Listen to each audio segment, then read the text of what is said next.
Assalamualaikum warahmatullahi wabarakatuh. Jumpa lagi sahabat Pendikar Bocangon. Kita ketemu lagi di channel Pendikar Bocangon bersama saya Gunadi Widin Nur Cahyo. Nah sahabat, pada episode ini saya mengajak sahabat untuk mendengarkan satu kisah tentang tiga orang yang terperangkap di dalam gua. Nah kisah ini terdapat di dalam salah satu hadis yang diriwayatkan oleh Imam Bukhari. Nah, dalam hadis yang cukup panjang ini saya akan ceritakan secara singkat. Kemudian kita akan mengambil hikmah, ya, pelajaran karakter apa yang bisa kita ambil dari kisah ini. Disebutkan bahwa kisah ini terjadi setelah zamannya Nabi Musa dan Nabi Harun alaihissalam, dan ketiga orang ini merupakan tiga orang yang sudah mendapatkan hidayah, ya, dari kaumnya Nabi Musa alaihissalam. Nah ketika ketiga orang ini melakukan satu perjalanan di malam hari yang dingin dan hujan, maka ketiga orang ini bermaksud untuk beristirahat, untuk berlindung dari hujan. Mereka berharap untuk bisa segera sampai di suatu perkampungan. Namun ternyata perkampungan itu tidak kunjung berjumpa. Maka di tengah perjalanan mereka melihat ada sebuah gua yang cukup tinggi. Maka mereka masuk ke dalam gua itu untuk istirahat dan sambil menunggu hujan reda. Nah, namun ketika mereka sudah berada di dalam gua dan istirahat untuk beberapa lama, tiba-tiba ada getaran yang membuat sebuah batu yang terletak di atas pintu gua itu jatuh. Jadi karena mungkin hujan yang sangat lebat, sehingga batu yang besar itu bergerak, ya, bergeser, ya, mungkin kehilangan penopang karena hanyut oleh air, sehingga batu itu jatuh dan tepat menutupi pintu gua tersebut. Nah sehingga batu besar ini menghalangi jalan keluar dari ketiga orang tersebut. Nah berbagai upaya telah diusahakan, ya, mulai dari mendorong bertiga batu tersebut. Ternyata tenaga ketiga orang tersebut tidak cukup kuat untuk menggeser batu besar tersebut, ya. Menggeser saja tidak bisa, apalagi mendorongnya. Nah sehingga akhirnya mereka menghentikan usaha mereka untuk mendorong dan menggeser batu itu. Sampai kemudian mereka tersadar bahwa mereka teringat dari ajaran Nabi Musa alaihissalam, ya, bahwa ketika kita mendapatkan satu kesulitan, maka yang bisa menolong hanya Allah, ya, sebagaimana juga yang terdapat di dalam Al-Quran, yaitu bahwa ketika kita menemui kesulitan, maka kita diajarkan untuk berdoa, ya. Mintalah pertolongan kepadaku, niscaya akan aku kabulkan, ya. Ud'uni fastajib lakum. Nah karena keyakinan dan iman mereka, maka kemudian ketiganya membuat kesepakatan, ya. Jadi ketiga orang ini berunding, kemudian ketiga orang ini sepakat untuk berdoa masing-masing secara bergantian. Nah, sebelum mereka berdoa, mereka menceritakan suatu amalan yang pernah mereka lakukan dengan harapan mudah-mudahan dengan amalan itu Allah ridho dan Allah memberikan pertolongan dengan menggeser batu tersebut. Nah, setelah kesepakatan diperoleh, maka ketiganya mulai bercerita dan berdoa secara bergantian. Salah seorang dari ketiga orang tersebut mengawali cerita tersebut. Orang pertama bercerita bahwa dulu dia adalah seorang yang sangat hormat dan cinta sama orang tua, sama kedua orang tuanya. Orang pertama ini mempunyai kebiasaan selalu menyediakan susu untuk diminum kedua orang tuanya. Kalau misalkan orang tuanya sedang berada di luar, ditunggunya, ya. Setelah orang tuanya pulang, kemudian diberikan air susu tersebut untuk diminum. Satu kali kalau misalkan orang tuanya sudah tertidur, maka orang pertama ini tidak berani membangunkan orang tuanya karena tidak berani atau tidak mau untuk mengganggu istirahat kedua orang tuanya. Jadi saking hormatnya, saking patuhnya kepada kedua orang tua sampai-sampai tidak mau mengganggu tidurnya. Ya, lebih baik ditunggu sampai pagi, terbangun, baru kemudian dikasih susu untuk diminum. Nah, jadi ini sudah merupakan tradisi, sudah merupakan kebiasaan sehari-hari. Kadang-kadang anaknya nangis saja, kalau belum memberikan minum susu kepada orang tuanya, ya anaknya dibiarkan menangis karena ingin lebih dulu untuk menyenangkan dan memenuhi kebutuhan orang tuanya. Setelah orang tuanya dikasih air susu, baru dia mengurus anaknya. Nah, jadi begitu hormatnya, begitu sayangnya orang pertama ini kepada kedua orang tuanya. Nah, setelah dia cerita kisahnya tersebut, kemudian dia memohon kepada Allah, ya Allah, kalaulah apa yang telah aku lakukan terhadap kedua orang tuaku itu memang mengharapkan ridho-Mu ya Allah, maka berikan pertolongan, geser batu ini. Nah, setelah orang pertama ini berdoa, ternyata Allah mengabulkan doa orang pertama ini, batunya bergeser sedikit. Nah, cuma bergesernya itu belum cukup lebar, sehingga belum bisa dilewati oleh, jangankan bertiga, satu orang saja belum cukup lebar untuk dilewati. Maka giliran orang yang kedua untuk cerita dan berdoa.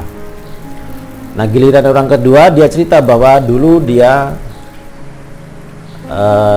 adalah orang yang sangat berada, ya, bahkan dibilang kaya, hartanya banyak, dan dia mempunyai seorang saudara perempuan yang cantik. Karena sangat tertarik kepada saudara perempuannya itu, dia seringkali mengajak saudara perempuannya untuk ya melakukan hubungan, ya. Tapi mereka belum suami istri. Sehingga ketika diajak sama orang kedua ini, si saudara perempuannya ini selalu menolak.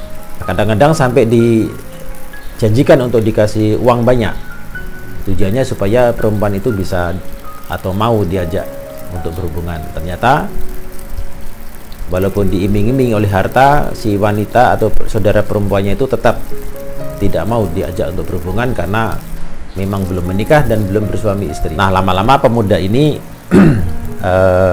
menyerah.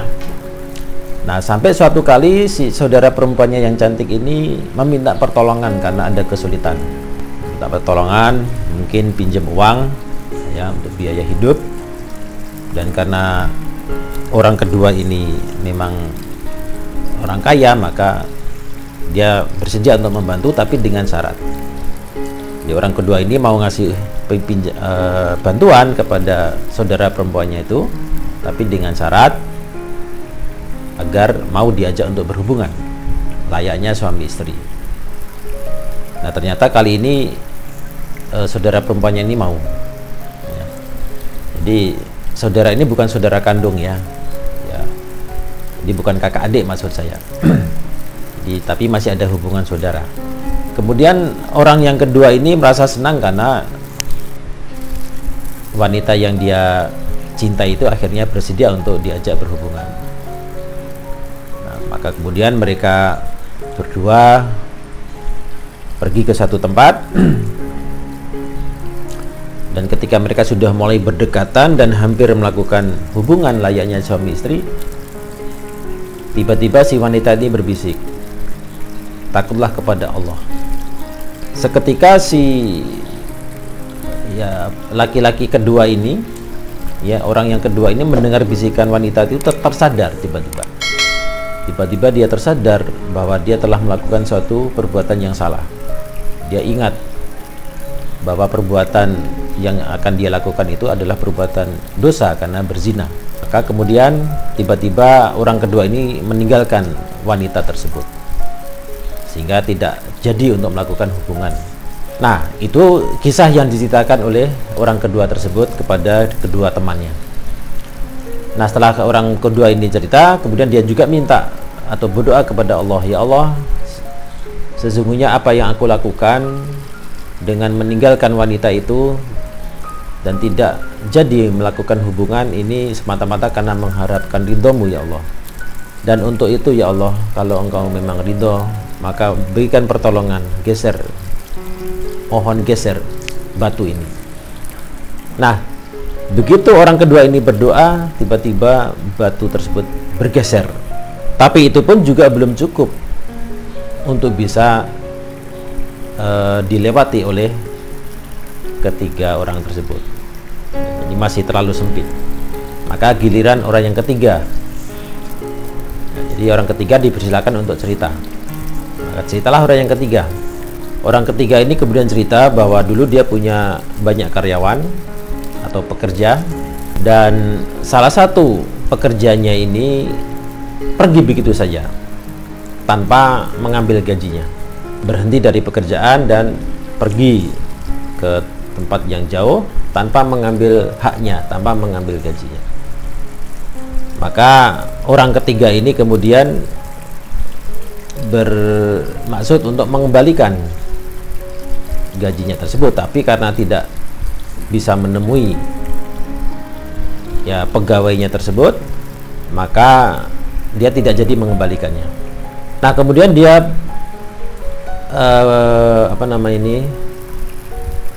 sempat berubah pikiran bahwa ya udah, ini kan bukan haknya lagi. Nah, dia sudah pergi begitu saja. Ya udah, ini saya kembangkan saja gajinya. Nah, semula dia senang dengan keputusannya itu, bahwa gaji yang merupakan hak karyawan pegawainya yang sudah pergi itu bisa dimanfaatkan untuk mengembangkan usaha. Dan akhirnya memang gaji karyawan atau pegawainya yang sudah pergi itu kemudian dikembangkan, dibelikan ternak, unta, sapi dan seterusnya, yang lama-lama kemudian berkembang, bahkan kemudian juga bisa membeli budak baru untuk mengurus ternaknya ini. Nah, setelah uang dari hasil gaji karyawan ini berkembang, tiba-tiba karyawan atau pegawainya yang dulu pergi itu datang. Ya, dia kembali untuk menuntut haknya. Ya, datang menemui mantan majikannya itu. Ya, dia bilang, tolong berikan gaji saya dulu, yang dulu belum saya ambil. Maka kemudian oleh orang ketiga ini dikatakan, lihat tuh yang ada di padang itu, yang di ladang itu, ya, ada ternak dan juga budak-budak itu, itulah gajimu. Nah, begitu mantan pegawainya ini yang sedang berusaha menuntut haknya ini melihat ke arah padang atau lapangan, di situ dia lihat ada banyak ternak, kambing, unta, dan juga ada budak-budak yang mengurus. Nah, dia sempat berpikiran, ini orang ini ngolok-olok nih. Bapak jangan mengolok-olok saya, mosok gaji saya segitu banyak. Maka kemudian dijelaskan sama orang ketiga itu, oh, saya tidak bermaksud untuk mengolok-olok kamu. Itu memang gajimu dulu yang belum kamu ambil. Dan itu adalah hakmu. Maka silakan ambil. Itu adalah gajimu. Itu cerita yang disampaikan oleh orang ketiga kepada kedua temannya. Maka setelah dia cerita, kemudian dia juga berdoa seperti halnya dua temannya. Ya Allah, sesungguhnya aku telah melakukan amal perbuatan itu. Aku tidak jadi menguasai harta yang merupakan hak orang lain. Maka aku lakukan ini demi untuk mendapatkan ridhomu ya Allah. Maka iridhoi usahaku dan berikan kami pertolongan, geser batu yang menutup gua ini. Setelah orang ketiga ini berdoa, maka batu ini bergeser lagi sehingga terbukalah pintu gua tersebut, dan ketiga orang itu akhirnya bisa keluar dari gua. Itulah sahabat kisah 3 orang yang terjebak dalam gua ini. Nah, lalu apa hikmahnya buat kita? Apa nilai karakter yang bisa kita ambil? Dari kisah ini kita dapat pelajaran bahwa ada 3 amalan yang bisa menyelamatkan kita. 3 amalan yang mungkin bisa kita kerjakan untuk mendapatkan ridho Allah. Yang 3 amalan ini merupakan amalan yang pahalanya sangat besar. Yang pertama adalah hormat dan patuh sama kedua orang tua, seperti yang dilakukan oleh orang pertama. Jadi begitu cintanya, begitu hormatnya sama orang tua, sehingga dia selalu mendulukan orang tuanya untuk dilayani.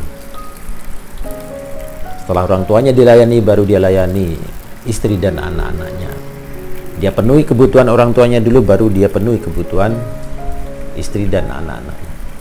Ini merupakan contoh amalan orang yang begitu hormat dan cinta kepada orang tuanya.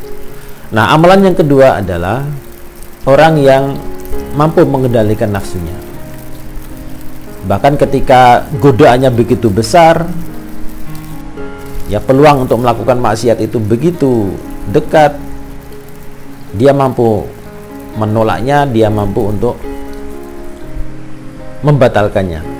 Jadi nafsu yang tadinya begitu bergelora, kemudian dia bisa redam. Nah, amalan orang kedua dalam kisah itu, ini merupakan amalan yang bagaimana dia mampu mengendalikan hawa nafsunya. Nah, jadi amalan yang bisa kita gunakan untuk menyelamatkan kita adalah mengendalikan hawa nafsu. Nah, sebagaimana yang biasa kita latih dalam ibadah puasa Ramadan. Kemudian yang ketiga, amalan yang bisa menyelamatkan kita adalah jangan mengambil hak orang lain. Kalau memang itu hak orang lain, maka berikan itu kepada orang yang berhak, dan jangan kita gunakan untuk kepentingan diri sendiri. Walaupun orang tersebut sudah tidak ada, sudah pergi tempat jauh, kalau memang itu haknya, ya berikan kepada yang berhak. Kalau misalkan orangnya sudah tidak ada atau sudah meninggal, bisa kita serahkan kepada yang mungkin ahli warisnya atau keluarganya. Jadi itulah 3 amalan yang dikisahkan dalam cerita tadi, bagaimana amalan tersebut bisa menyelamatkan kita. Yang pertama, hormat dan sayangi kedua orang tua. Yang kedua, mengendalikan hawa nafsu, yang menghindari godaan-godaan akan hawa nafsu atau godaan syahwat. Yang ketiga adalah tidak mengambil hak orang lain. Nah, mudah-mudahan kisah sederhana ini bisa memberikan inspirasi dan bermanfaat bagi sahabat semuanya, dan juga terhadap diri saya sendiri. Nah, demikian sahabat episode kali ini, mudah-mudahan bisa bermanfaat. Insyaallah kita ketemu lagi di episode mendatang dengan kisah dan topik yang berbeda, tetap di channel yang sama, channel Pendekar Pecahmon. Terima kasih atas perhatian sahabat semuanya, dan terima kasih atas dukungan untuk channel Pendekar Pecahmon. Saya akhiri episode ini. Assalamualaikum warahmatullahi wabarakatuh.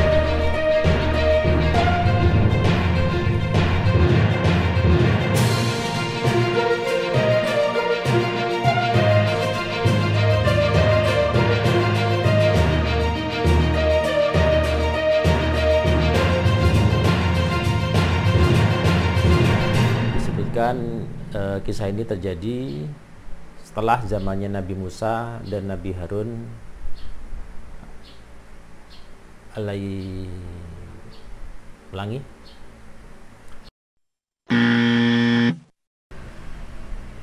Yaitu bahwa ulang. Nah, cuma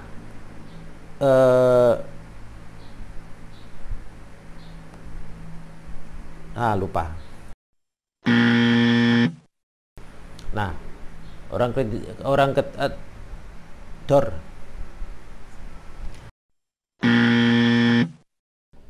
Demikian sahabat, episode ini kita akhiri dor.